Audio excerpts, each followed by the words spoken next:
Hello all, welcome to story Walt. నేను రిజ్వానా. శ్రోతలకు స్వాగతం. ఇప్పుడు మనం వినబోయే నవల పోల్కంపల్లి శాంతాదేవి గారు రచించిన జీవన సహచరి. కథ ఇలా మొదలవుతుంది. శుక్లాంబరధరం విష్ణుం శశివర్ణం చతు. వల్లి స్నానం చేసి వచ్చి దేవతార్చనకు కూర్చున్న ఆచారి అక్కడ రోజూ ఉంటున్న పువ్వులు ఈవేళ లేకపోవడం చూసి పుష్పవల్లిని పిలిచాడు. ఏం నాన్నా, ఈరోజు పువ్వులు మర్చిపోయావా? మరచిపోలేదు. కుటుంబంతో దొరవారు దిగారు బంగళాలో, అందుకని వెళ్ళలేదు. దేవుడి కోసం 4 పువ్వులు కోస్తే ఎవరేమంటారమ్మా? వాళ్ళెక్కడో లోపల బంగళాలో ఉంటారు. రోజు దేవుడికి పువ్వులు అలంకరించడం అలవాటు. అవి లేకపోతే పూజ చేసినట్టు ఉండదు అంటూ పూజకు ఉపక్రమించాడు. చతుర్భుజం ప్రసన్నవదనం ధ్యాయే.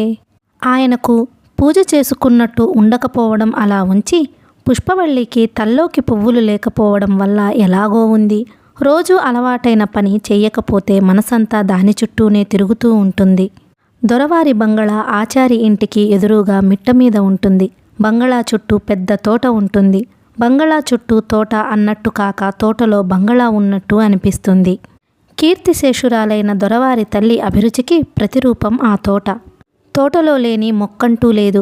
కొన్ని సంవత్సరాలుగా దొరవారు ఆ బంగళాలో లేకపోయినా తోటమాలి గోపయ్య మాత్రం తోటని చాలా శ్రద్ధగా చూచుకుంటాడు. ఎప్పుడూ మొక్కలకి పాదులు చేస్తూ, ఎరువులు వేస్తూ, కొత్త కొత్త కటింగులు పెడుతూ. దేవుడికి పువ్వులంటూ వచ్చే పుష్పవల్లి పువ్వులతో బుట్ట నింపుకొని గానీ వెళ్ళదు. గోపయ్య ఏమనకుండా ఉండడం కోసం తండ్రి తాగే ఖరీదైన చుట్టలు ఆయనకి తెలియకుండా తెచ్చి గోపయ్యకిస్తూ ఉంటుంది. దేవుడికి కావలసిన పువ్వులుంచి మిగిలినవి పెద్ద దండగుచ్చి స్నానం చేసి జడ అల్లుకుంటూనే తల్లో పెట్టుకుంటుంది. పక్కింటి పాప 4 పువ్వులడిగినా ఇవ్వదు. అంత ఆశ పువ్వులంటే పుష్పకి.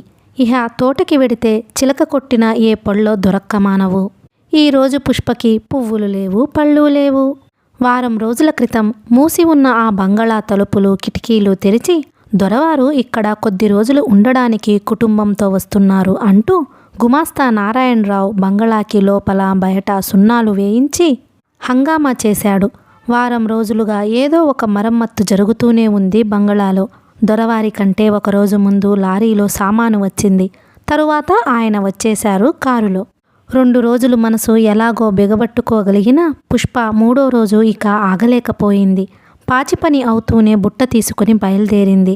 ఎన్నో సంవత్సరాలుగా పరిచితమైన ఆ తోటలో అపరిచితురాలిగా బెరుగ్గా అడుగుపెట్టింది. నిన్న మొన్న రాలేదేమమ్మా అని అడిగాడు గోపయ్య.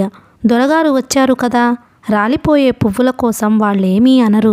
మరునాడు ధైర్యంగా అడుగుపెట్టింది పుష్ప. గోపయ్య లేకపోయినా పువ్వులు కోసుకోవడం అలవాటు. ఈరోజు అతడు కనిపించకపోయినా మామూలుగా పువ్వులు కోస్తోంది. సగం బుట్ట నిండిందో లేదో వెనక ఎవరిదో అడుగుల సవ్వడి తెలియజేస్తూ ఎండుటాకులు గలగలమన్నాయి. పువ్వులు దొంగతనం చేస్తున్నావా? తల తిప్పి చూసిన పుష్ప చిత్రప్రతిమలా అయ్యింది. కళ్ళలో బెదురు, కాళ్లలో వణుకు చోటు చేసుకున్నాయి. 22-23 ఏళ్ల యువకుడు నిలబడి ఉన్నాడక్కడ. శంఖు మార్క్ లుంగీ మీద బ్రౌన్ కలర్ షర్ట్ వేసుకున్నాడు. అతడి పేరు రజనీకాంత్. దొరగారి 3 కొడుకుల్లో 3వవాడు. ఎంకాం పాస్ అయ్యాడు. పువ్వు మీద వేసిన చెయ్యి వేసినట్టుగా బొమ్మలా నిలబడిపోయిన పుష్ప మీద అతడి చూపులు కొద్ది క్షణాలు తదేకంగా నిలిచిపోయాయి. లంగా ఓణీల్లో 16 ఏళ్ల పడుచుదనం పరవళ్లు తొక్కుతుంది. పొడుగ్గా బిగుతుగా అల్లుకున్న జడకు జడగంటలు, చెవులకు జూకాలు, చేతుల నిండుగా వేసుకున్న ఆకుపచ్చటి గాజులు, కళ్ళకి నల్లగా తీర్చిన కాటుక 16 అనాళ పల్లెపడచు సౌందర్యముతో హృదయంలో హత్తుకుపోతోంది. ఛీ, నేను దొంగతనం చెయ్యటం లేదు, గోపయ్యనడిగే కోసుకుంటున్నాను వణికే గొంతుతో అంది పుష్ప. అబద్ధాలు కూడా నన్నమాట. గోపయ్య ఎక్కడున్నాడు? ఉదయం పాలపర్తి పంపించాం, సాయంత్రం వస్తాడు. దొంగతనం, అబద్ధం అప్పా చెల్లెళ్ళు కదూ? తల కొట్టేసినట్టయింది పుష్పకు. కళ్ళల్లో నీళ్లు చివ్వున తిరుగుతుంటే అంది. నేను ఇవాళ్లే రాలేదు, రోజూ వస్తుంటాను పువ్వులకు. అయితే పాత దొంగవన్నమాట. నేను దొంగని కాదు, గోపయ్యనడిగే. దుఃఖంతో మాటలు పూడుకుపోతున్నాయి. మళ్ళీ గోపయ్య అంటావ్? అతడు నవ్వసాగాడు. తెంచుకో కానీ, అడిగి తెంచుకుంటే మర్యాదగా ఉంటుంది కదా. అవమానంతో ముఖం కందగడ్డలా అయ్యింది పుష్పకు. పువ్వుల క్రింద గ్రుమ్మరించి చరచరా వెళ్ళిపోతుంటే రజనీ పెదవుల మీద నవ్వు అంతరించిపోయింది. అమ్మాయి తల్లో అలంకారం కావలసిన పువ్వులు మట్టిలో కలిసిపోయాయి తన మాటల కారణంగా. తప్పు చేసిన భావం అతడిని ఆవహించింది. గోపయ్య వచ్చాక ఈ సంగతి చెప్పకుండా ఉండలేకపోయాడు. ఎందుకన్నారు బాబూ? ఆ పిల్ల రోజు దేవుడికి పువ్వులు తెంచుకు వెడుతుంది. రాలిపోయే పూలే కదా అని నేనేమీ అనను. ఎవరమ్మాయి? వీరబ్రహ్మచారి కూతురు. కంసాలి పని చేస్తాడాయన. అదిగో అక్కడ ఎదురుగా కనిపిస్తున్నదే వరండా ఇల్లు వాళ్లదే. బంగళా గేటులో నుంచి చూస్తే ఎదురుగా ఉన్న 5-6 ఇళ్లలో అదే కాస్త పెద్ద ఇల్లులా కనిపిస్తుంది. వెళ్ళి చెప్పు, రోజూ మామూలుగా వచ్చి పువ్వులు కోసుకు వెళ్ళమని నేను చెప్పానని చెప్పు. చినబాబు ఆజ్ఞ అక్షరాలా పాటించాడు గోపయ్య. తెలియక అన్నారట, నిన్ను పువ్వులు కోసుకుపొమ్మన్నారు. బోడి పువ్వులు ఎవరికి కావాలి? అన్ని మాటలు ఆయనతో అనిపించుకొని మళ్ళీ రావడానికి నేనెంత సిగ్గులేని దాన్నని అనుకున్నాడా? ఆయన దొర కొడుకే కావచ్చు, తోట వాళ్ళదే కావచ్చు, అంత మాత్రాన నన్ను దొంగని చేస్తాడా ఆ పెద్ద మనిషి? నేనేం దొంగ కడుపున పుట్టలేదు, దొంగని కావడానికి. సుడిగాలిలా లేచింది పుష్ప. నిన్ను నొప్పించానని ఆయన బాధపడిపోతున్నాడు. ఆయన చెప్పమన్నదేదో చెప్పాను, నీ ఇష్టం అన్న మాటలని మళ్ళీ బాధెందుకు? ఆ పిల్ల అన్న మాటలు అక్షరం పొల్లుపోకుండా తెచ్చి రజనీ చెవిలో వేశాడు గోపయ్య. భలే పిల్లండి, ఇంతప్పటి నుండి తోటకు అలవాటు. తల్లోకి పూలు లేకపోతే నిద్ర పట్టేది కాదు. ఇవాళ మన తోటపూలు బోడిపూలు అయ్యాయి. ఒక ఆడపిల్లను అనవసరంగా నొప్పించానన్న విచారం వారం రోజులైనా వదల్లేదు రజనీని. బంగళా ఎదురుగా వాళ్ల ఇల్లు కనిపిస్తుంటే ఆ సంఘటన అసలు మరవలేకపోతున్నాడు. మళ్ళీ ఆ పిల్ల తోటకి మామూలుగా వచ్చి పువ్వులు కోసుకోపోతే తప్ప తను చేసిన పొరపాటు సరికాదనుకున్నాడు. కానీ ఎలా? రాయబారం విఫలమైంది. తానుగా వాళ్ళింటికి వెళ్ళడం బాగుండదు. అందరూ నీళ్లు తాగే ఊరి బావిలో రుక్కమ్మ అనే ఆవిడ అత్తపోరు పడలేక పడి చచ్చింది. ఇక ఊరి వాళ్ళకి మంచినీళ్లు కావాలంటే దొరగారి తోటలో ఉన్న బావికి రావలసిందే. అందరూ వచ్చి తోడుకుపోతున్నారు. పుష్ప మాత్రం రాలేదు. బంగళాకి వెనకవైపు పారుతున్న పంట కాలవ నీళ్లు తెచ్చుకుంటున్నది. ఒక సాయంత్రం చేలవైపు షికారుకి వెళ్లిన రజనీకి కాలువలో నీళ్లు ముంచుకుంటూ కనిపించింది పుష్ప. ఈ పల్లెటూళ్ళలో అసలు పొద్దుపోవడం లేదు రజనీకి. ఆ పిల్లతో కొంచెం కాలక్షేపం చెయ్యాలన్న కొంటె ఊహ వచ్చింది. ఆడపిల్లతో కాలక్షేపం అంటే అతడికి తెలియకుండానే ఏదో హుషారు వచ్చేసింది. గబగబా అటు అడుగులు వేశాడు. ఒక విధంగా ఆ అమ్మాయికి తను ప్రత్యర్థి. తనని ఎలా ట్రీట్ చేస్తుందో చూడాలి. క్రిందికి చూస్తూ జాగ్రత్తగా అడుగులు వేస్తున్న పుష్ప దారి కడ్డంగా నిలబడిన రజనీని చూసి టక్కున ఆగింది. అతడు పక్కకి తొలగి దారి ఇస్తాడేమోనని చూసింది ఒక నిమిషం. అతడు కదలకుండా స్తంభంలా నించున్నాడు. అతడు ఒడ్డు దిగితే తప్ప తను వెళ్ళడానికి దారి లేదు. అతగాడి వాలకం చూస్తే దారి ఇచ్చేట్టు లేడు. కావాలనే దారి కట్టడం నిలబడినట్టున్నాడు. పక్కకి జరుగుతారా? అసహనంగా అంది. మా తోటపూలు బోడిపూలైతే మా కాలువ నీళ్లు బోడి నీళ్లు కావా అన్నాడు కవ్వింపుగా. చెరువు మీ బాబు తవ్వించలేదు. బాబు తవ్వించకపోతే బాబు తవ్వించాడు. తవ్విస్తే అది మీదేం కాదు, ఊరి వాళ్ళది. ఊరి వాళ్ళదైతే కావచ్చు. మా పొలంలో నుంచి పారే నీళ్లు మావే. గొప్ప వెనకటికెప్పుడో మీ దొరల రాజ్యం చేశారని పీల్చేగాలి తాగే నీళ్లు మీవంటే ఎవరూ ఒప్పుకోరు. మీరు దొరలైతే మీకు గొప్ప, మాకేం గొప్ప కాదు మండిపడింది. ఓ, గొప్ప విప్లవ శక్తి ఉందే నీలో. ఏం చదివావేమిటి? మీకెందుకు? అతడు దారి వదలడని తెలిసి తనే ఒడ్డు దిగి బురదలో కాలుంచింది. 2 అడుగులు వేసిందో లేదో కాలు జారింది. బిందె ఒక పక్కకి, తను ఒక పక్కకి అయ్యారు. అరెరే, అంత కోపమైతే ఎలా? రజని రెక్కపట్టి లేవదీశాడు. పట్టుకున్నప్పుడు అనాలోచితంగా పట్టుకున్నాడు గాని ఆ స్పర్శ అదేదో లోకాలకి రివ్వున తీసుకువెళ్ళినట్టయి ఆ చేతిని వదలడం మరిచినట్టుగా అయ్యాడు. అతి సమీపంగా ఉన్న ఆ పిల్ల ముఖంలోకి చూస్తున్న అతడి కళ్ళని మాయపొరలు కప్పాయి. ఆ పిల్ల 16 ఏళ్ల వయసు, పొంకంగా ఉన్న శరీర సౌష్ఠవం, కళగా ఉన్న ముఖం అంతా అద్భుతంగా అనిపించింది. ఓ ఏంజెల్. అతడి పెదవులు భావుకతతో అస్పష్టంగా కదిలాయి. పైకి లేవదీసి ఇంకా చేతిని వదలని అతడి చేతి నుండి తనలోకి ఏదో విద్యుత్ ప్రవహించినట్టయింది. సూటిగా గుచ్చినట్లుగా ఉన్న అతడి చూపులకి ఆ పిల్ల ముఖం సిగ్గుతో ఎర్రగులాబీ అయ్యింది. ఆ క్షణాలు ఎంతో మత్తుగా మధురంగా దొర్లాయి ఇద్దరి మధ్య. ఒడ్డు మీద ఎవరో ఇటు నడిచి రావడం చూసి ముందుగా పుష్ప తెప్పరిల్లింది. అతడి చేతి నుండి తన చేతిని వదిలించుకొని బురదలో కూరుకుపోయిన బిందెను అందుకొని తిరిగి కాలవకేసి పరిగెత్తింది. తన ముందు నుండి లేడిపిల్ల ఎగిరిపోయినట్టుగా అనిపించింది రజనీకి. ఇంటికి వచ్చిన రజనీ చెయ్యి ఇంకా తనని వదలనట్టుగా అనిపించసాగింది పుష్పకు. మాటి మాటికి అతడు తనని పట్టుకున్న చోటు చూచుకోసాగింది. ఆ స్పర్శను గుర్తు చేసుకోవడంలో పూల తెప్ప మీద తేలిపోతున్నట్టుగా హాయి ఏదో చుట్టివేయసాగింది. హఠాత్తుగా తనలో కలిగిన ఈ మార్పును వారించాలని ప్రయత్నించి విఫలురాలవుతున్నది పుష్ప. తన రెక్క వదలకుండా తన కళ్ళల్లోకి అతడు గుచ్చి చూస్తుంటే సిగ్గుతో కళ్ళు వాల్చేయడానికి బదులు అతడి చెంప మీద లాగి ఒకటిచ్చుకుంటే ఆ రోజు అతడు తోటలో చేసిన అవమానానికి బదులు తీర్చుకున్నట్టు అయ్యేది కదా అనుకుంది. మరోరోజు మళ్ళీ కలిశాడు రజని కాలువ ఒడ్డున. చూసి చూడనట్టుగా నీళ్లు ముంచుకొని రాబోయింది పుష్ప.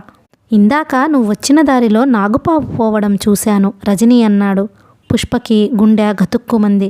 నిజం చెప్తున్నాడా, తనని ఫూల్ చేస్తున్నాడా అని అతడి ముఖంలోకి అనుమానంగా చూసింది. నిజం, నేను వస్తుంటే నా ముందు నుండే వెళ్ళింది. బారెడుంది. నా అడుగుల చప్పుడుకి ఒక్క క్షణం ఆగి పడగెత్తి చూసి సరసరా చేలోకి వెళ్ళి మాయమయ్యింది. పుష్ప ముఖం నిండా భయం అలుముకుపోయింది. ఆ దారి తప్పితే మరో దారి, చుట్టూ దారి, పోతే దారి నిండా ముళ్ళు. ఎక్కడ చూసినా కంచెల కోసం పడేసిన ముళ్ళ కంప. నిస్సహాయంగా చూసింది పుష్ప. నేను ముందు నడుస్తాను, నా వెనకాలరా. ఇష్టం లేకపోతే మానే, నేను వెడుతున్నాను. గత్యంతరం లేక అతడిని అనుసరించింది. కొద్ది దూరం నడిచాక రజని హఠాత్తుగా ఆగి అన్నాడు, ఇదిగో ఇక్కడే చూశాను. ఒడ్డుకి అడ్డం పడి చేల్లోకి వెళ్ళిపోయింది. పుష్ప బెదురుగా వచ్చి అతడి భుజం మీద చెయ్యి వేసింది. భుజం మీద ఆనిన ఆ చేతిని అలా పొదివి పట్టుకుని గిర్రున ఆమెకు అభిముఖంగా తిరిగాడు. పెదవుల మీద గర్వరేఖ విజయ సూచకంగా మెరుస్తూ ఉంటే, మగవాడి గొప్పతనం ఇప్పుడైనా ఒప్పుకుంటావా అన్నాడు దబాయింపుగా. అయితే పాము వెళ్ళడం ఉట్టిదేనన్నమాట. ఉట్టిదని ఎవరన్నారు మరి? పుష్ప రెండు చెంపల్ని తన దోసిలిలోకి తీసుకొని పెదవుల మీదకి వంగి సున్నితంగా ముద్దు పెట్టుకున్నాడు. అడవి పువ్వులా అందంగా ఉన్నావు. అడవి పువ్వు వాసనలా మత్తుగొలుపుతున్నావు. తొలిసారిగా వచ్చిన ఈ సౌందర్య ప్రశంస, అది ఒక దొరబాబు నుండి రావడం పుష్ప మీద మంత్రం వేసినట్టుగా అయ్యింది. అడవి పువ్వు అని ఎందుకంటున్నారు అడిగింది సిగ్గుసిగ్గుగా, ముద్దుగా. అడవిలోని పూల చెట్లు మనుషులు పెంచరు, అవే పుడతాయి. అవే ఏ చెట్టునో ఆధారం చేసుకు పెరుగుతాయి. ఎవరికోసమో అన్నట్టు పుష్పించవు, ఎవరికోసమో అన్నట్టు వాసన ఇవ్వవు. అంతా స్వేచ్ఛ, నిరాడంబరత, సహజమైన జీవనం. ఈ పల్లెటూరి పడుచును వాటితో పోల్చాలనిపించింది. ఉట్టి కవిత్వం. కవిత్వంలో సగం అబద్ధం ఉంటుంది. కవులు సగం అందమైన భ్రాంతిలో బ్రతుకుతారు నవ్వాడు చిలిపిగా. అసలే తెల్లటి మనిషి, తెల్లటి పలువరుస. నవ్వుతుంటే మరింత అందంగా కనిపించాడతడు పుష్పకు. కళ్ళు సగం ఎత్తి అతడికేసి చూస్తున్నది. కానీ నేను మాత్రం అబద్ధం ఆడడం లేదు. నువ్వు చాలా అందమైన అమ్మాయివి. మరునాడు కాలువ నీళ్లు మానేసి తోటలో బావి నీళ్లు తెచ్చింది పుష్ప.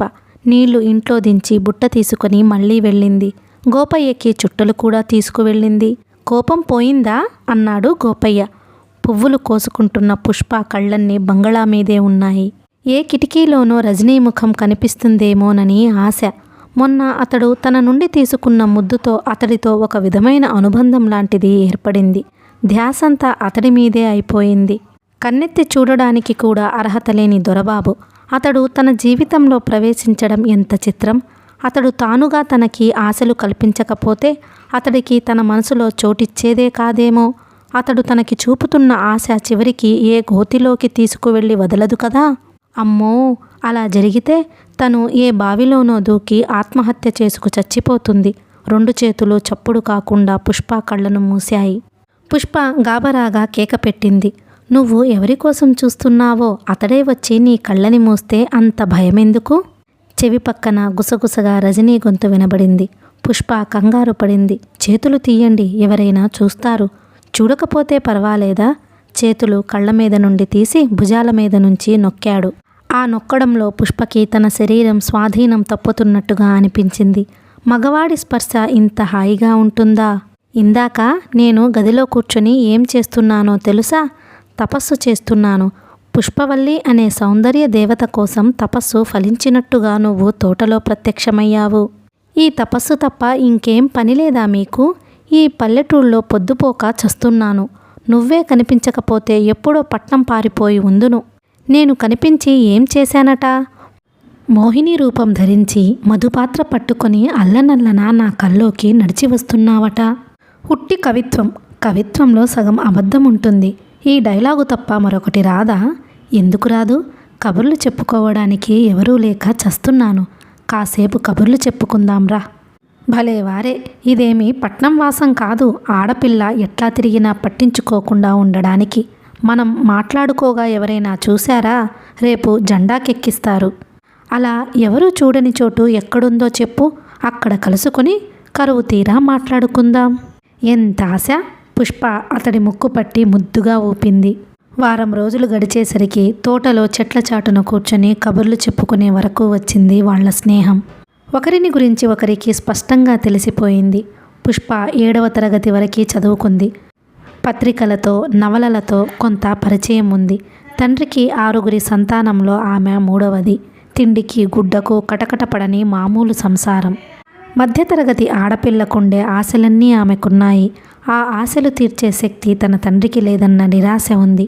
అనుకోకుండా రజనీతో ఏర్పడిన స్నేహం చెప్పలేనంత సంభ్రమంగా ఉంది. ఇహ రజనీ భూపేంద్ర గారి కొడుకుల్లో కడవాడు. పెద్దవాళ్ళిద్దరూ పెళ్లిళ్ళు చేసుకుని ఫారెన్లో ఉద్యోగాలు చేసుకుంటున్నారు. రజనీ ఎంకాం పాస్ అయ్యాడు. ఉద్యోగం చెయ్యాలన్న ఇచ్ఛ, అవసరమూ లేవు.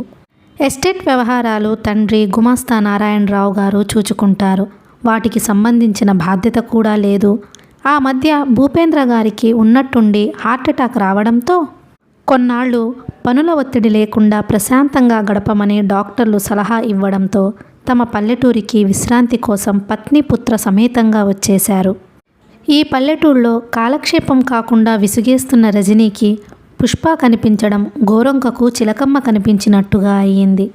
తమ మధ్య ఏర్పడిన స్నేహాన్ని స్నేహంగా ఉంచేయాలని ఇద్దరూ అనుకుంటున్నారు. ఎవరికి వాళ్ళు తమలో ఉబుకుతున్న భావాలను ఆనకట్ట వేస్తున్నారు. కానీ పరవళ్ళు తొక్కుతున్న యవ్వనపు వెల్లువ ఆ ఆనకట్టని దడదడలాడించేస్తోంది.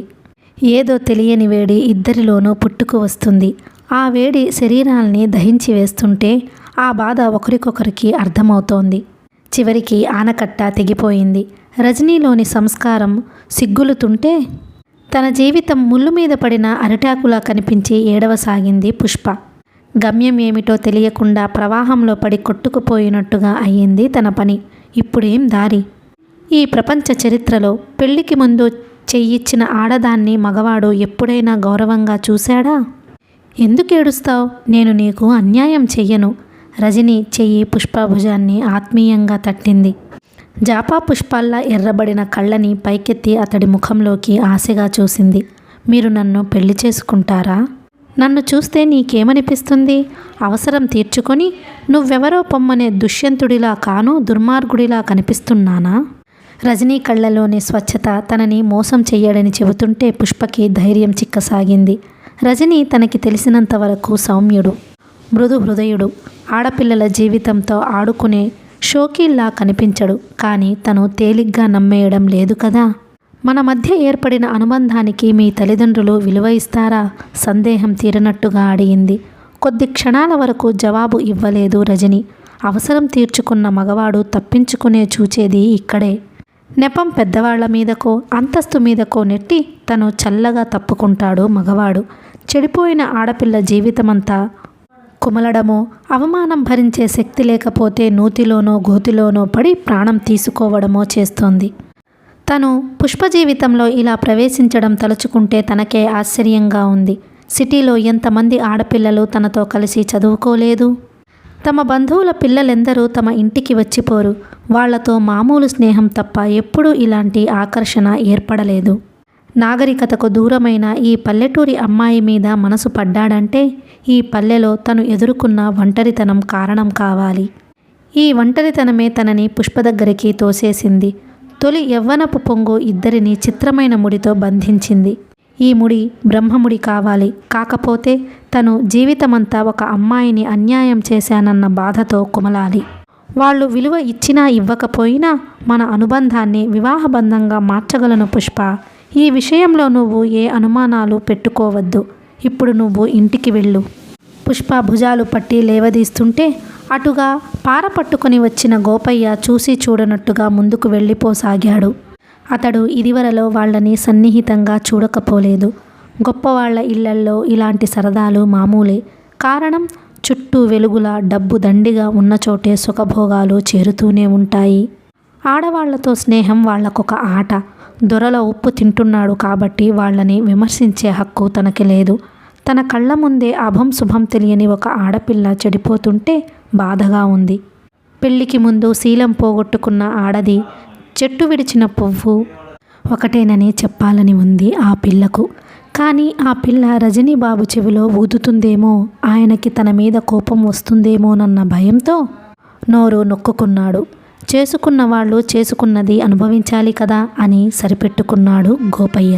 గోపయ్య, అయ్యా! గోపయ్య వెనువెంటనే 2 అడుగులు ఇటు వేసి ఆగిపోయాడు. ఇక్కడ చూసింది చెప్పటానికి నాకేమిటి అవసరమండి? కానీ నువ్వు అమ్మతో ఈ విషయం చెప్పాలి. తికమక పడుతున్నట్టుగా చూశాడు గోపయ్య. చిన్నబాబు తనని పరీక్షించదలుచుకున్నాడా? అలా చూస్తావేమిటి? నేను హాస్యాలాడడం లేదు. నువ్వు అమ్మతో ఇక్కడ చూసింది చెప్పాలి. చెప్పమంటే చెబుతానండి. తల గోక్కున్నాడు. 2 రోజులు గడిచాయి. ఈ 2 రోజులు దొరగారి తోటకు వెళ్ళలేదు పుష్ప. వెళ్ళడానికి అసలు ధైర్యం చాలలేదు. గోపయ్య ఆ సంగతి రజనీ తల్లితో చెప్పి ఉంటాడు. అక్కడ తన కోసం ఎలాంటి అవమానం ఎదురు చూస్తుంటుందో, ఎలాంటి ఉప్పెన ఉరకలు వేస్తోందో. పుష్పకు తన భవిష్యత్తు తలుచుకోవడానికి భయంగా ఉంది. తన జీవితం ఇప్పుడు ఆకాశంలో ఎత్తుకు వెళ్ళి గిరికీలు కొడుతున్న గాలిపటంలా ఉంది. రజని దారం అలా వదిలేసి ఊరుకుంటాడో, దారం లాగి పట్టుకుని గాలిపటం సగర్వంగా ఆకాశంలో ఎగిరేట్టు చేస్తాడో తెలియదు. రజనీకి కూడా పరిస్థితి అర్థం కాకుండా ఉంది. గోపయ్య అమ్మతో తమ స్నేహం గురించి చెప్పాడు. తనని పిలిచి అమ్మ ఆ సంగతి కదిలిస్తుందని అనుకున్నాడు. అప్పుడు పుష్పను పెళ్లి చేసుకోదలిచినట్టు చెప్తాడు. తన ఊహ తలక్రిందులయ్యింది. ఆమె పిలిచి ఆ సంగతి అడగలేదు. ఆమె ఈ మౌనానికి కారణం ఏమిటో ఎంత ఆలోచించినా అర్థం కావడం లేదు రజనీకు. 2 రోజులు మనసు బిగబెట్టుకున్న పుష్ప 3వ రోజు ఆగలేకపోయింది. తోటలో రజనీని కలుసుకుంది. మీ అమ్మగారితో మాట్లాడారా మన గురించి? ఆత్రంగా అడిగింది. లేదు. మరి మన సంగతి ఏం చేశారు? పుష్ప కళ్ళల్లో అనుమాన నీడలు మెదిలాయి. ఇంకా ఏం చెయ్యలేదు. ఇలాంటి వాటిలో తొందరపడకూడదు. అవసరం తీరిన మగాడు ఎలా మాట్లాడతాడో సరిగ్గా అలాగే మాట్లాడుతున్నారు. నా మనసులో జరుగుతున్న రణరంగం గురించి మీకెలా తెలుస్తుంది? సాధింపుగా అంటూనే కళ్ళనీళ్లు పెట్టుకుంది పుష్ప. అనవసరమైన అనుమానాలకు చోటిచ్చి మనసు పాడు చేసుకుంటే నేనేం చేసేది? నేను నీకు అన్యాయం చెయ్యను. నన్ను నమ్ము పుష్ప. పుష్ప చేతుల్ని తన చేతుల్లోకి తీసుకున్నాడు. మొన్నటి సంఘటన మనిద్దరినీ ఒక బంధంలో బంధించింది. నువ్వు నాకు కావలసినంత చేరువ అయ్యావు. నీ చిటికన వేలు కందితే ఆ బాధ నువ్వెంత అనుభవిస్తావో దానికి రెట్టింపు బాధను నేను అనుభవిస్తాను. మన విషయం నేను తొందరగానే తేల్చేస్తాను. పుష్ప, నువ్వు ఏమాత్రం ధైర్యం కోల్పోకు. నాకేమిటో భయంగా ఉంది. బేలగా రజనీ గుండెల్లో తలదాచుకుంది పుష్ప. మీరు దొరలు, ఆస్తులు అంతస్తులు ఉన్నాయి. ఒక మామూలు ఆడపిల్ల మీ ఇంటి కోడలు కావాలంటే మాటలా? రజనీ చేతులు ఆమె చుట్టూ పడ్డాయి. తన గుండెలకు మరింత గాఢంగా పొదువుకున్నాయి. అనురాగం తొణికిసలాడే స్వరంతో అన్నాడు. ఆస్తులు అంతస్తులు నన్ను నీ నుండి వేరుపరేచేట్టు అయితే నేను వాటిని వదిలేసి నీ దగ్గరికి వచ్చేస్తాను, సరా? ఆ పిల్ల చాలాసేపు రజనీ గుండెల మీద తలంచుకుని ఉండిపోయింది. రజనీ ఒక చేత్తో ఆమె ముంగురులతో ఆడుకుంటున్నాడు. నున్నటి చెంపల మీద కనిపించని అందమైన గీతలు గీస్తున్నాడు వేలితో. చెట్టును చాటు చేసుకుని ఇటే చూస్తున్నది రజనీ తల్లి సుధామయి. ఆమె చూపులు పుష్ప అణువణువును పరీక్షిస్తున్నట్టుగా ఉన్నాయి. పల్లెటూరి పిల్ల, పెద్దగా చదువుకోలేదు. తమ సంస్కారానికి ఆమె సంస్కారానికి చాలా దూరం. వియ్యమందిన చోట తమ స్థాయికి తగిన మర్యాదలు అందేటట్లు చూచుకోవాలి.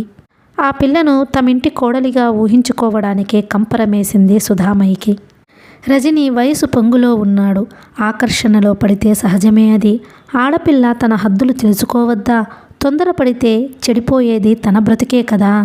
రజనీది ఉత్త ఆకర్షణ అయితే పర్వాలేదు. దానికి అనురాగమని మరో పేరు పెట్టి ఆ పిల్లనే పెళ్లాడతాను అంటేనే వస్తుంది తిప్పలు. అంత దూరం రాకుండానే వాళ్ల స్నేహాన్ని త్రుంచివేయాలి. సుధామయి దృష్టిలో కొడుకు నిర్దోషిగా, తప్పంతా ఆ పిల్లదిగా కనిపిస్తోంది. సృష్టిలో తులాదండం ఎప్పుడూ మగవాడి వైపే మొగ్గుతుందనడానికి నిదర్శనంగా. ఆ సాయంత్రం వీరబ్రహ్మచారిని ఒకసారి వచ్చి వెళ్ళమని కబురు పంపింది సుధామయ్య. పిలిచారట, వచ్చాడు ఆచారి. సుధామయ్య వెంటనే మాట్లాడలేదు. తీక్షణంగా చూడసాగింది. అతడికేసి అలా దోషిని చూస్తున్నట్టుగా ఉంది. ఆచారికి ఆవిడ ఎందుకలా చూస్తుందో తెలియలేదు. ఆడపిల్లల తండ్రివి, ఆడపిల్లని ఒక నగని చూడాల్సినంత జాగ్రత్తగా చూచుకోవాలని తెలియదా? అతడి ముఖం వెలవెలబోయింది. ఏం జరిగిందండి? మీ అమ్మాయి పుష్పవల్లి రోజు మా తోటకు వచ్చి ఏం చూస్తుందో తెలుసా? మా అబ్బాయితో సరసాలు సరాగాలు. వీరబ్రహ్మం ముఖం కత్తిపెట్టి కోసిన నెత్తురు చుక్కలేనట్టుగా పాలిపోయింది. అవమానంతో తల వాలిపోయింది. రేపా పిల్లకి కడుపోకాలో వస్తే నెత్తి నోరు బాదుకోవలసింది మీరే గాని మాకేం సంబంధం ఉండదని ఇప్పుడే స్పష్టం చేస్తున్నాను. ఏ విపరీతం జరిగినా మా బాధ్యత ఉండదు నిష్కర్షగా చెప్పింది. బాధ్యత ఉండకపోవచ్చు. నిజంగా కడుపోకాలో వస్తే ఆ పిల్ల మోసి కంటే ఆ సంతానంలో మీ రక్త సంబంధమైన ఒప్పుకోరా అని అడగాలనిపించింది. కానీ అవమానంతో కుతకుతలాడిపోతున్న ఆయనకు గొంతు బిగుసుకుపోయినట్టుగా అయి నోట మాట రాలేదు. ఈ విషయం రచ్చకెక్కకముందే నిన్ను పిలిచి నీ చెవిన వేశానంటే నీ పరువు కాపాడుకుంటావని. ఆ పిల్లని హద్దుల్లో పెట్టుకోవడం కాదు, వెంటనే పెళ్లి చేసేయి. కావాలంటే 1000-2000 నేను సాయపడతాను కూడా. సాయమంటే 1000-2000 పారేసి ఈ పీడ వదిలించుకుంటాను అన్నట్లుగా. గిర్రున వెనుదిరిగి మాట్లాడకుండా ఇంటికి వచ్చేశాడు ఆచారి. పుష్పవల్లి గడపలో కాలు పెడుతూనే ఫెళఫెళమంటూ పిడుగురాలినట్టు పిలిచాడు. ఏం నాన్న అంటూ కూతురు ఎదుటికి వస్తేనే ఆగ్రహంతో నిలువున వణికిపోయాడు.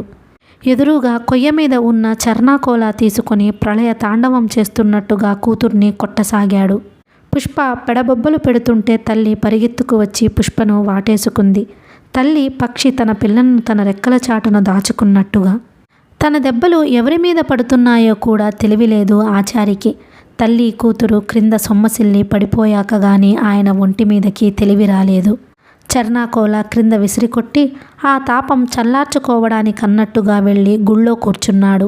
కూతురు ప్రేమ వ్యవహారం కంటే దొరసాని చేసిన అవమానం ఎక్కువగా ఆయన గుండెల్ని చీలుస్తుంది. గొప్పవాళ్ల తప్పు కాదనేగా ఆవిడ ధీమా. ఈ వ్యవహారంలో ఆమె కొడుకు ఏమీ దోషి కాడా? తన కూతురు తప్పు కాదని తను అనడు.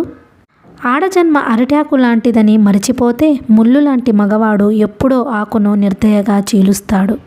దొరసాని కొడుకుతో తన కూతురు నడుపుతున్నది ఉత్త ప్రేమ వ్యవహారమేనా? ఆవిడ కాలో కడుపో అంది అంటే దాని అర్థం హద్దులు దాటి అవతలికి వెళ్ళిందనేగా. కన్నెపిల్ల మెడలో మంగళసూత్రం పడకముందే చెడిపోతే ఆ పిల్ల బ్రతుకేమవుతుంది? దొరసాని అందని కాదు, తనే వెంటనే అప్పో సప్పో చేసి పెళ్లి చేసేయాలి. గుట్టు రట్టు కాకముందే జాగ్రత్త పడాలి. మనసులో ఒక నిర్ణయం జరిగాక ఆయన కాస్త శాంతపడి ఇంటి ముఖం పట్టాడు. 2వ రోజు కల్లా పుష్పకు సంబంధం తీసుకువచ్చాడు వీరబ్రహ్మం. పెళ్లి చూపులకు అబ్బాయి, అతడి తల్లి, మేనమామ వచ్చారు. వాళ్ళు వచ్చేదాకా ఆ సంగతి తెలియదు పుష్పకు. తండ్రి కొట్టిన దెబ్బలకు మరునాడంతా జ్వరం వచ్చినట్టుగా పక్క మీద పడుందామె. తల్లి వచ్చి పెళ్లి చూపులకు తయారు కమ్మని చెబితే ముందు తెల్లబోయింది. తరువాత నేను రాను అంది. తల్లి బలవంతం పెడుతుంటే నేను చిన్నబాబును తప్ప ఎవరినీ చేసుకోను అంది ఏడుస్తూ. చిన్నబాబుని నువ్వు చేసుకుంటానంటావే, అతడు నిన్ను చేసుకోవద్దా? అతడేవో తీయటి మాటలు చెప్పి లొంగదీసుకున్నాడు. అవసరం తీర్చిన ఆడదాన్ని భార్యను చేసుకునే తెలివి తక్కువ వాళ్ళెవ్వరూ ఉండరే ఈ మగవాళ్లల్లో, అది ఈ గొప్పవాళ్ల ఇళ్లల్లో. ఆయనవి తీయని మాటలు కాదు, మనస్ఫూర్తిగా నన్ను ప్రేమించారు, పెళ్లి చేసుకుంటానని మాట ఇచ్చారు. మాటే కదా, అది ఇవ్వడంలో అతడిదేం పోతుంది? ఉత్తమాటలు చెప్పి నిన్ను దోచుకున్నాడు. దొరల ఇంట పుట్టాడు, పట్నవాసంలో పెరిగి పెద్ద చదువులు చదివాడు. వాళ్ళదంతా దొరల పద్ధతి. మోసం, దోపిడీ ఉగ్గుపాలతో వస్తుంది. వాళ్ళకి నీకు ఎక్కడ కలుస్తుందని నిన్ను పెళ్ళాడతాడే? ఆయన చాలా మంచివాడు. అబద్ధం చెప్పడమ్మా.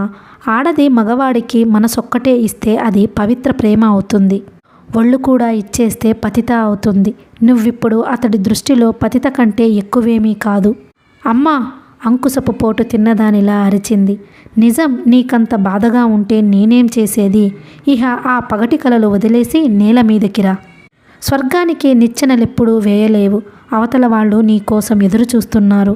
నువ్వు ఇలా మొండికేసి వచ్చిన వాళ్ల ముందు అవమానించావంటే మీ నాన్న నిన్ను చంపి తను చస్తాడు. పుష్పకి ఇష్టం లేకపోయినా తండ్రి భయానికి లేచి పెళ్లి చూపులకు తయారయ్యింది. 4 రోజులుగా పుష్ప కంటపడబోయేసరికి రజనీకి పిచ్చెత్తిపోయినట్టుగా అయ్యింది. ప్రతిరోజు ప్రతిక్షణం ఆమె కోసం నిరీక్షించడం, ఆమె రాకుండానే రాత్రి అయిపోవడం జరుగుతోంది. నిరీక్షణ విఫలమవుతున్న కొద్దీ తనే వెళ్ళి వాళ్ళింటి వద్ద పుష్పని కలుద్దామా అనుకుంటున్నాడు. కానీ తను అలా వెడితే ఏమనుకుంటారో వాళ్ళు. తమ సంబంధం బయటపడి చులకనైపోదు. తమ పెళ్లి జరిగిపోయే వరకు తమ సంబంధం గోప్యంగా ఉండడమే క్షేమం. పెళ్ళి తనంతట తానుగా తన తల్లిదండ్రుల ముందు ఈ విషయం ఎలా ప్రస్తావించాలో పాలుపోవడం లేదు. సమయం రావాలి. గోపయ్య, దొరా, పుష్ప 4 రోజులుగా మన తోటకు రావడం లేదు. వెళ్ళి పిలుచుకు వస్తావు? ఏమని పిలుస్తాను బాబు? తల్లిదండ్రుల చాటు పిల్ల. అసలు మీరిలా ఆ పిల్లతో స్నేహం చెయ్యడమే బాగాలేదు. వాళ్ళకి డబ్బు లేకపోయినా పరువు మర్యాదలున్నాయి. ఈ సంగతి బయటపడితే ఆ పిల్లను చంపేస్తారు. అలాంటి దుర్ఘటనలేవీ జరగకముందే నేను ఆ అమ్మాయిని పెళ్లి చేసుకుంటాను. చదువుకున్నవారు బాబు, మీకు నేనేం చెప్పగలను? వియ్యానికైనా కయ్యానికైనా సమానంగా చూచుకోవాలంటారు. అవన్నీ వెనకటి కాలం వాళ్ళ మాటలు. ఈ అంతస్తులు అంతరాలు మనుషులు ఏర్పరచుకున్నవి. వివేకవంతుడు వాటిని కూల్చివేయాలని చూస్తాడు. మనుషులంతా సమానమంటాడు. ఇహ గోపయ్యకు బుర్ర గోక్కోక తప్పలేదు. 4 రోజుల క్రితం దొరసాని వీరబ్రహ్మని పిలిచి హెచ్చరించిన విషయం చినబాబుతో చెప్పాలా వద్దా అన్న సందిగ్ధంలో పడ్డాడు. గొప్పవాళ్ల మధ్య విషయాలు చిన్నవాళ్ల నోట వస్తే అవి ప్రళయాన్ని సృష్టిస్తాయి. తను చినబాబుతో చెబితే అతడు వెళ్ళి తల్లిని అడిగితే ఎందుకు అనవసరంగా ఇద్దరి మధ్య ఇరుక్కోవడం? చినబాబు కోరిక మీద గోపయ్య వీరబ్రహ్మం ఇంటికి వెళ్ళాడు. ఊరికే వెడితే బాగుండదని సెల్లాలో కొన్ని పూలు, జామపళ్ళు మూట కట్టుకు తీసుకువెళ్ళాడు. పుష్పమ్మ ఏదమ్మా, పూలు తెచ్చాను అన్నాడు పుష్ప తల్లితో. ముత్తైదు పువ్వులు వద్దనడం బాగుండదని ఆవిడ కొంగు పట్టింది. పూలు పళ్ళు ఆవిడ కొంగులో పోసి తలగొక్కుంటూ నిలబడ్డాడు గోపయ్య. ఏం కావాలి? చిన్నమ్మ ఉందేమో 2 చుట్టలడుక్కుపోదామని. పుష్ప తల్లి భర్త బీడీల కట్టలో నుంచి ఓ 4 బీడీలు తెచ్చి గోపయ్య దోసిట్లో వేసింది. పుష్పమ్మ తోటకు రావడం లేదేమమ్మా? పూలన్నీ వృధాగా నేలరాలిపోతున్నాయి. ఆ పూలే నా పిల్ల బ్రతుకును కూల్చాయి ఆవిడ మంటగా అనుకుంది. తోటల పొడవునా దొరవుల పొడవునా పంపించడానికి ఇంకా చిన్నపిల్ల. సంబంధం కుదిరింది, అత్తారింటికి వెడుతుంది. ఇంకా తిరగనిస్తే ఏం బాగుంటుంది? ఆ తెలివి ముందే ఉంటే బాగుండేది కదా ఎగతాళిగా అనుకున్నాడు గోపయ్య. అయితే మా పుష్పమ్మ పెళ్లి భక్ష్యాలు పెడుతుందన్నమాట. అత్తారిది ఏ ఊరమ్మా? పుష్పమ్మ కనిపించదేం? ఇలా పిలవండి. మొగుడు ఎలా ఉంటాడు ఏమిటి ఆమె నోటి నుండి చెప్పించుకుపోతాను. పైకి సంబరం వ్యక్తం చేశాడు. ఆమె లోపలికి వెళ్ళి పుష్పను పంపింది. గోపయ్యను చూస్తూనే ఆత్మీయుణ్ణి చూచుకున్నట్టుగా పుష్ప కళ్ళల్లో నీళ్లు తిరిగాయి. మీ దొరసాని ఎంత పనిచేసిందో చూశావా? నాన్నని పిలిచి మా సంగతి చెప్పింది. నాన్న నన్నెట్లా కొట్టారో చూడు. చేతుల మీద మెడ మీద నల్లగా కమిలిన దెబ్బలు చూపింది.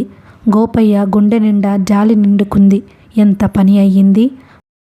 బలవంతంగా నా పెళ్ళి మరొకరితో చేసి మా వాళ్ళు నా గొంతు కోస్తున్నారని మీ చిన్నబాబుతో చెప్పు గద్గాదికంగా అని లోపలికి వెళ్ళిపోయింది పుష్ప. గోపయ్య వల్ల సంగతి విని నిలువున మండిపోయినట్టుగా అయ్యాడు రజని. తల్లి తననేమీ అడగకుండా పుష్ప తండ్రిని పిలిచి ఎందుకు చెప్పాలని ఆమెని తన పెళ్లి చేసుకుంటానని చెప్పాడు కదా. వీరబ్రహ్మం ఆ అమ్మాయిని ఎందుకు కొట్టాలని అతనిని మూర్ఖులు పశువులు అని తిట్టుకున్నాడు. ఆ వేడి మీద తల్లి దగ్గరికి చరచరా వెళ్ళాడు. జరిగిన సంఘటనలో నీ కొడుకుది తప్పుంది. అతడినేమీ అనకుండా అడగకుండా పుష్ప తండ్రిని పిలిచి అతడికి చెప్పటంలో నీ ఉద్దేశం ఏమిటమ్మా? కార్యసాధనకు అటు నుండి నరుక్కు రావడమా? వాడిగా అడిగాడు. సుధామై నింపాదిగా అంది. కూతురిని కట్టడిలో పెట్టుకుంటాడని. ఆమెకు తండ్రి కట్టడి అవసరం తీరిపోయిందమ్మా. ఇప్పుడు ఆమె పరువు మర్యాదలు మనవి, ఆమె మనది. అలా చెప్పే అధికారం నలుగురిలో కట్టే తాళికి తప్ప చాటుమాటు ప్రణయాలకు ఉండదు రజని. పుష్ప మెడలో నలుగురిలోనే కడతానమ్మా తాళి. సుధామై కంఠంలో తీవ్రత చోటు చేసుకుంది. అలాంటి నిర్ణయం తీసుకునే ముందు నీకు జన్మనిచ్చిన వాళ్ళు ఇంకా బ్రతికే ఉన్నారని మరువకు. వాళ్లకు పరువు మర్యాదలు సాంప్రదాయం అంతస్తు ప్రాణమని అంతకంటే మరువకు. పుష్పను మనలో చేర్చుకోవడం వల్ల అవి మన దగ్గరే ఉంటాయి. వాళ్ళింటికి కాపురం చేయడానికి వెళ్ళవు. ఒక కంసాలి మా వియ్యంకుడా, అతడి కూతురు మా కోడల, అప్పుడు మా పరువు మర్యాదలు మా దగ్గరే ఉంటాయా? రజని, తల తిక్కగా వాగకు. ఈ విషయం మీ నాన్న వరకు వెళ్లకుండానే సరిదిద్దగలననుకున్నాను. ఆయన ముందే గుండె జబ్బు మనిషి. ఇలాంటివి వింటే ఆయన ఆరోగ్యం ఇంకా పాడైపోతుంది. ఈ ఊరికి వచ్చింది మనం ఆయన్ని బ్రతికించుకోవడానికి కానీ చంపుకోవడానికి కాదు. ఈ సంగతి వింటే విషం ఇంజెక్షన్ కంటే ఎక్కువగా పనిచేస్తుంది ఆయన మీద. నువ్వు అనవసరంగా విపరీతంగా చిత్రిస్తున్నావమ్మా. నేను పెళ్లాడతానన్నది ఏ వేశ్య కూతురునో వేశ్యనో కాదు. వాళ్ళకి మనలా ఐశ్వర్యం లేకపోవచ్చు. పరువు తక్కువ వాళ్ళు మాత్రం కాదు.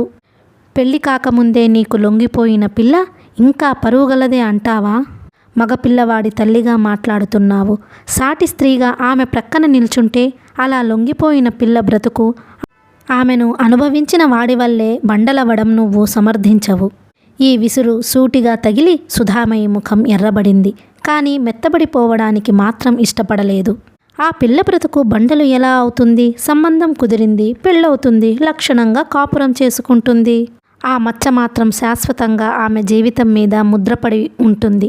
ఈ రజని ఒక నరరూప రాక్షసుడిగా, వంచకుడిగా ఆమెకు గుర్తుండిపోతాడు. సుధామయికి ఎంత కోపంగా ఉందో అంత ఆశ్చర్యంగా ఉంది కొడుకు ప్రవర్తన. నవమాసాలు మోసి కన్నది, నా బిడ్డ అన్న మమకారంతో పెంచి పెద్ద చేసింది. ఇప్పుడు ఒక స్త్రీ మనసు, వయసు పంచిందని ఆమె మీద అతడికెంత మమత, ఎంత సానుభూతి. కనిపెంచిన వాళ్ళు కంటికి కనిపించకుండా పోయారు. వీళ్ల అవమానం, బాధ వీటితో అతడికేమీ సంబంధం లేదు. ఎంత మారిపోయావు రజని. నిన్నగాక మొన్న పరిచయమైన ఆ పిల్ల అంత ఆప్తురాలయ్యిందా నీకు? బాధగా, కోపంగా అంది. ఈ ప్రపంచంలో స్త్రీకున్న శక్తి అదే కదమ్మా. ఈ నిజం ఒప్పుకోవడానికి రజని జంకలేదు. అమ్మా, నేను జీవితంలో పెళ్ళంటూ చేసుకుంటే ఆ పిల్లనే చేసుకుంటాను. మీ కొడుకు ఒకింటివాడై పిల్లా పాపలతో కలకలలాడాలంటే మీరు ఈ పెళ్లికి ఒప్పుకుంటారు. లేదు, ఉండిపోతాను ఇలాగే ఒంటరిగా. చివరి నిశ్చయం చెప్పేసి తన గదిలోకి వచ్చాడు రజని. అతడి మనసంతా చికాకుగా, ఆలోచనలన్నీ చిందరవందరగా ఉన్నాయి. తండ్రి కొట్టిన దెబ్బలతో పుష్పకి ఒళ్ళంతా కందిపోయిందని చెప్పాడు గోపయ్య. ఎంత ఏడ్చిందో. నాకిచ్చిన సుఖానికి నా కారణంగా నువ్వు పొందిన ప్రతిఫలం ఇది కదూ పుష్ప అనుకుంటుంటే అతడి కళ్ళ నిండా నీళ్లు తిరిగాయి. పుష్పని ఆ క్షణంలో అక్కున చేర్చుకుని ఓదార్చాలని ఉంది. ఒకనాడు తన శరీరంలో శరీరమైన పుష్ప ఇవాళ తనకెంత దూరమైనట్టుగా అనిపిస్తుంది. పెళ్లికి అమ్మ నాన్నని ఒప్పిస్తే తప్ప తను పుష్ప ఎదుటకి వెళ్ళలేడు. పెళ్లికి వారు ఒప్పుకోరు. పుష్పతో తను ప్రణయంలో పడ్డప్పుడు వాళ్లను ఒప్పించే పడ్డాడా? పెళ్లికి మాత్రం వాళ్ల అంగీకారం కావలసి వచ్చిందా? ఆయన్ని ఈ ఊరు తీసుకువచ్చింది ఆయన్ని బ్రతికించుకోవడానికి గాని చంపుకోవడానికి కాదు. తల్లి అన్న మాటను అంత తేలిగ్గా తీసివేయలేకపోతున్నాడు. 2 చేతులు ఆయన పీకల మీద వేసి నొక్కి చంపకపోవచ్చు. ఆయన ఈ షాక్తో ప్రాణం వదిలితే తను నిజంగా పితృహంతకుడవుతాడు. పుష్పతో ఈ బంధం ఎందుకు అల్లుకున్నానా అని పశ్చాత్తాపపడసాగాడు. కానీ ఇది వయసు అల్లిన బంధం. దీన్ని వారించే శక్తి తనకు లేకపోయింది. తల్లిదండ్రుల ప్రేమించిన పడత ఎటు మొగ్గాలి?